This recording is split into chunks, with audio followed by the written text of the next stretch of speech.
sungguh-sungguh Allah sangat ridho ketika seorang hamba itu makan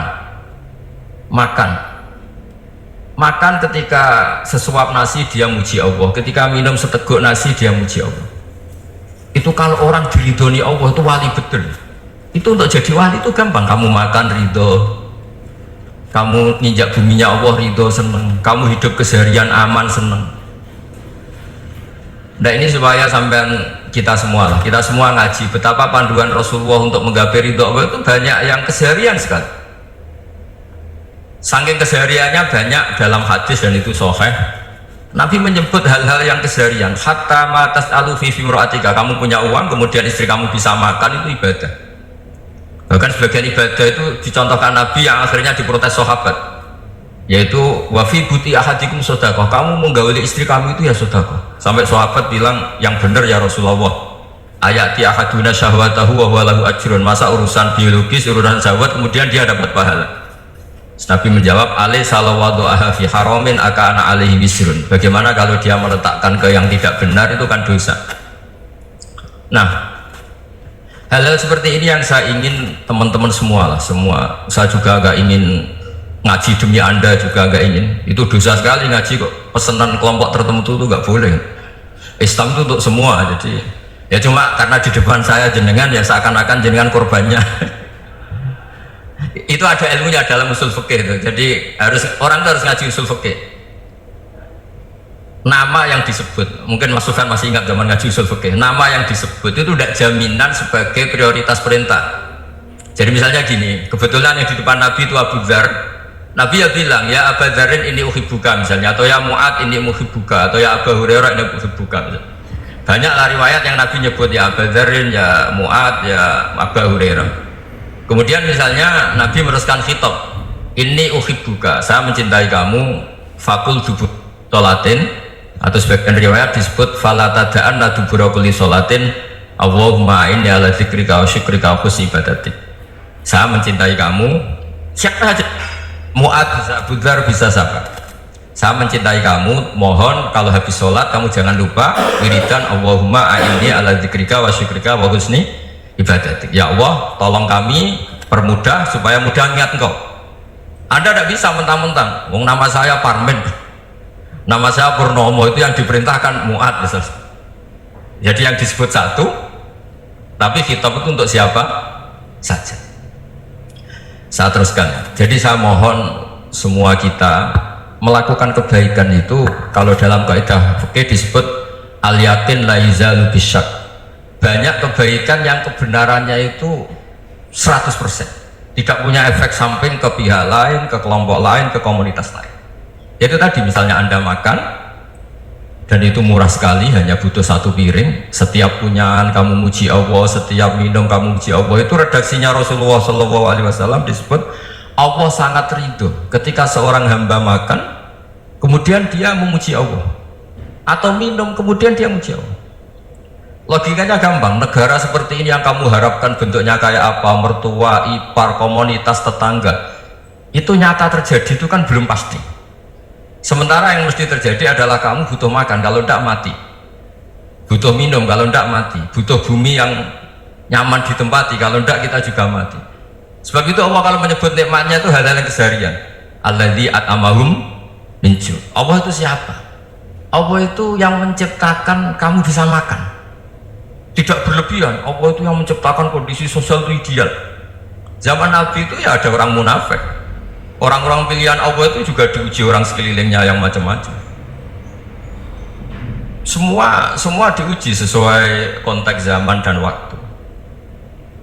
Nah, tapi ada ibadah-ibadah yang selalu disarankan Nabi. Sampai Nabi itu pernah ditanya, ayul islamil khairun ya Rasulullah, Islam terbaik itu gimana? Jawaban Nabi itu unik, itamu to'am, Islam terbaik itu ya makan-makan, jangan santai-santai. Ketika Allah menyebut beberapa kebaikan, falak tahamal akobah, wa ma adrokan mal akobah, terusannya apa? Fakku rokobah, terusannya apa? Au it'amun fiyaumin di masubaya. Itu acara makan-makan itu juga Islam. Kenapa? Ya bayangkan kalau tidak ada makanan kita mati kan. Kondisi sosial tidak ideal itu Anda masih gak apa-apa, tapi kalau Anda tidak makan, Anda tidak minum, Kamu punya istri cerewet masih bisa hidup, punya mertua cerewet masih bisa hidup. Tapi kalau tidak makan bisa mati. Berarti penting mana istri sama makan? Penting mana? Makan. Semoga istri Anda dengar. Nanti kamu disuruh makan tapi pulang deh. Itu kalau dibahasakan makan masih memahami. Penting mana nasi satu piring dengan istri. Nggak ada nasi mati, nggak ada istri belum mati. Penting mana? Gak berani jawab kan? Nah, ternyata Anda ada garang kan di depan istri. Jadi saya mohonlah, mungkin Mas Sufyan Sauri tadi yang bisa bantulah teman-teman tuh ngaji yang keseharian saja. Karena kita nyari ridha Allah itu berdasar firman Allah, dan firman Allah itu menyebut keseharian tuh riang gampang. Itu tadi misalnya wa min ayatihi manamukum billaili wan nahar. Termasuk ayat-ayat Allah itu kamu tidur. Maka dulu itu ada guyonan, ada tokoh Mu'tazilah, kelompok dalam Islam yang berpikir manusia itu bisa menentukan ikhtiarnya sendiri. Karena saya bisa duduk, ingin duduk, ingin berdiri, berdiri. Karena kelompok ini nggak terima kalau semua kehendak Allah, nanti bagaimana kalau semua kehendak Allah kok ada hisab ya, ada sanksi. Lucunya itu dia akhirnya, ini cerita ya, mencintai seorang perempuan cantik sekali. Dan itu dia menjadi ahli sunnah itu oleh hal-hal yang sepele. Karena istrinya cantik, ya namanya suami istri itu hubungan intim. Terus ditanya, Mas masih ingin lagi? Masih. Silahkan diulang lagi. Wah ya tidak bisa. Katanya manusia bisa menentukan yang diinginkan. Itu tobat itu. Itu nggak bisa ditobatkan Mas Sufyan Ats-Tsauri. Orang cantik yang mudah nobatkan orang itu orang cantik. Segampang itu. Akhirnya kita tahu, makanya kalau dalam kitab hikam itu disebut al-aqil mayakul madza yaf'alu wa hubi wal ghafil mayakul madza af'al. Orang yang punya akal karena sadar ini wilayah Allah, semua milik Tuhan, itu dia tiap hari berpikir besok Allah akan melakukan apa terhadap dunia ini. Kamu merencanakan sesuatu, mau plesir ternyata gempa, mau wisata ke Rusia ternyata perang. Kamu tidak pernah tahu apa yang akan terjadi besok. Wa ma tadri nafsum madza taksibu ghadan. Tapi anda semua kita ini sering punya jadwal permanen. Makanya saya kalau diundang siapa saja bisa takdir. Yang jelas Gus ini acara penting. Ya masih acara penting nak pangeran nang ngersakno piye? Kok apa dadi pangeran? Kamu kok mau jadi Tuhan? Itu kadang ya kiai. Penting Gus acara ini jenengan harus memastikan bisa. Loh kamu itu yang ngajarin tauhid, sesuatu itu biadillah, kok bilang-bilang apa pasti. Kalau maksa terus tak tobatkan dong kamu kata saya. Ya kalau gitu Gus bilang insya Allah. Wah itu hati saya, fisik saya, roh saya sudah bilang insya Allah. Tidak usah kamu latih kata saya. Nah hal-hal tauhid keseharian itu gampang sebetulnya. Wal ghafil yaqulu madza af'al. Tapi orang yang lupa Allah dia setiap hari bilang besok apa? Kita bisa melakukan apa? Seakan-akan dia itu aktor, dia penting, dia subjek permanen, dia. Padahal kita ini hanya objek kehendak Allah Subhanahu wa taala. Karena kita yakin sesuatu yang terjadi di alam raya ini kita tidak bisa apa-apa. Makanya saya sering ngaji, sering bilang ketika Anda mensifati Allah, dia yang menghidupkan, sudah itu tanamkan sehingga ketika kita mati santai saja. Kenapa santai? Allah punya cara menghidupkan kita. Zaman kita hidup juga gak tahu caranya ngelola jantung, ngelola paru-paru. Kamu juga gak tahu ngelola oksigen yang tidak beracun, tidak mengandung polusi. Tahu-tahu hidup. Gak ingin tua ya tahu-tahu tua, gak ingin mati tahu-tahu mati. Selama ini kita hidup juga agak tahu apa sebetulnya. Hanya gaya tok, punya jadwal, punya planning. Kalau kamu bisa menentukan pilihan Anda, pasti Anda istrinya cantik, 4 menerima semua, kona'ah semua. Nyatanya enggak kan? Sudah 1 jelek, cerewet. Oh itu kan, nyatanya enggak bisa apa-apa Anda kan? Dan kamu bawa mati lagi. Itu kan.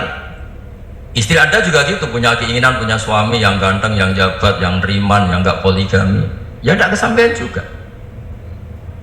Kalau kita ngitung tingkat kegagalan kita itu gagal terus. Ya kan? Nah, terus ingat Allah, madza yaf'alu wa hubi. Orang yang punya akal selalu berpikir Allah itu menghendaki apa terhadap saya. Belum sama-sama orang melihat orang yang serius, itu kata Anda itu pemikir berat, serius, senang punya tokoh yang merengut karena kamu anggap serius. Tapi sebagian orang menganggap orang yang serius itu wong merengut, wong masam, wong muka kok ditekuk. Jadi sama itu hati yang muqallibal qulub tsabbit qalbi ala dini, karena kita nggak tahu cara berpikir kita tentang orang lain, tentang sekeliling kita. Misalnya kita orang baik yang jenis ngurmat fakir miskin, ada orang bangun masjid mewah itu janggal. Apa artinya masjid mewah kalau banyak orang kelaparan? Tapi kalau yang jenis pendidikan, apa artinya masjid mewah kalau tidak bisa ngaji? Nanti yang jenis infrastruktur, apa artinya ini kalau semuanya punya sudut pandang yang berbeda-beda.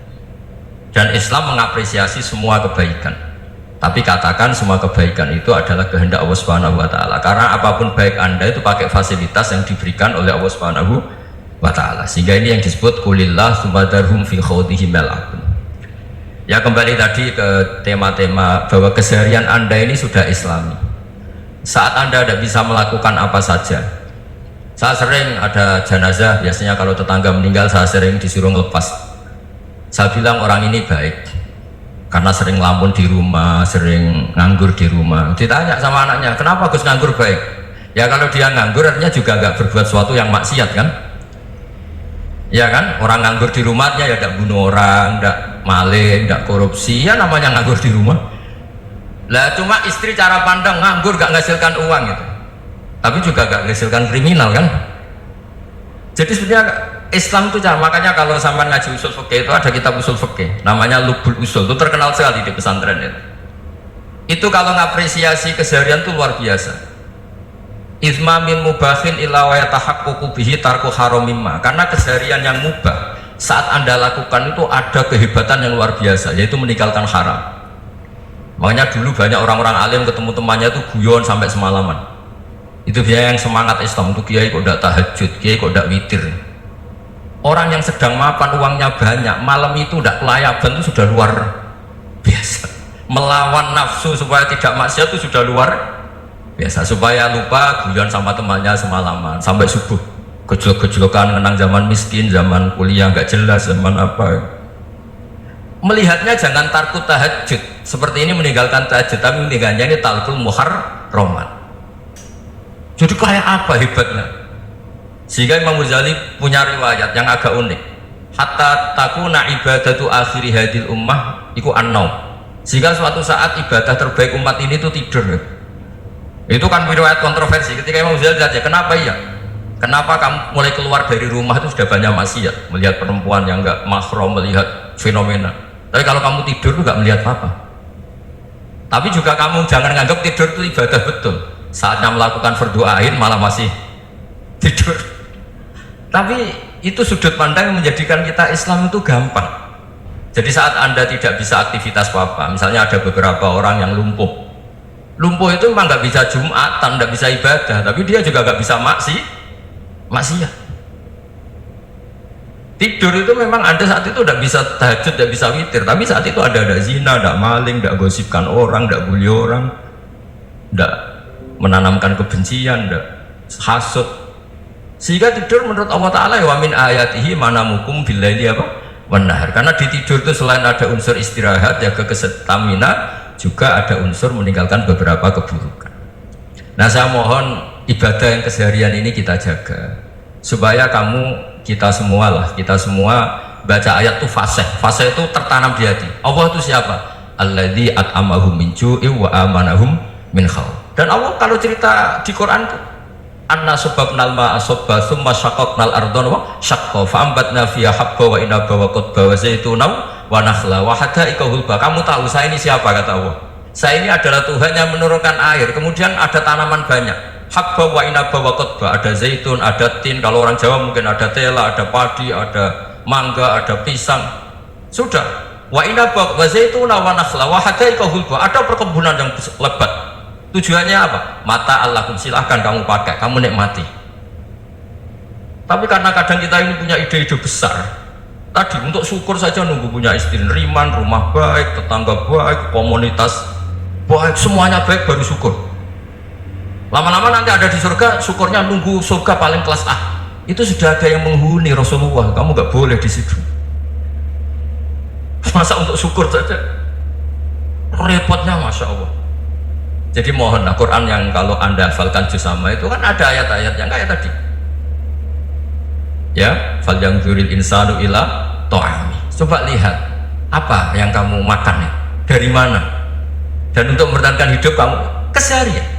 Jadi jangan kira ibadah itu harus membentuk komunitas yang versi Anda. Ibadah itu harus yang hal yang mulu-mulu. Kesehariannya Anda alami. Loh, ini saya tidak bikin-bikin. Saya ngaji bukan karena berdasar pesanan. Itu ayat yang saya baca kan betul ada ayatnya kan. Fal yang dzuril insanu ila tu'ami anna sobabnal ma'a sobba thumma syaqaqnal ardo syaqqa fa ambasna fiha habba wa inaba wa qadba wa zaituna wa nakhla wa hada'iqa ghulba. Terusannya apa? Mata al lakum, silakan kamu nikmati. Mata itu silakan kamu nikmati. Ya kayak kan dikasih hidangan ya makan. Ya sudah makan, habis makan ya minum, habis itu ngantuk ya tidur. Ya sudah normal-normal saja. Kayak apa indahnya Islam. Tapi Anda mencari Islam yang gimana lagi? Nah itu yang diajarkan guru-guru kita, diajarkan sanad kita sampai Wali Songo, sampai Rasulullah SAW. Bahwa pada akhirnya ada jihad, ada perang. Itu dulu memang perang, bukan membunuh, beda. Dulu kita dijajah Belanda ya perang, dan itu normal karena kita dijajah. Jadi ketika orang lain ingin baik sama kita, wa in ahadum minal musyrikin astajaroka ya fajiru hatta yasma'a kalam Allah. Kalau mereka ingin baik ya kita baik. Makanya ada istilah mustakman, mu'ahad. Kalau mereka ingin damai, berdampingan dengan kemajmukan ya itu yang lebih baik. Karena memang Islam menghormati proses perdamaian. Wa in janahu lis-salmi ya fajnah lah. Kalau ingin damai ya kita harus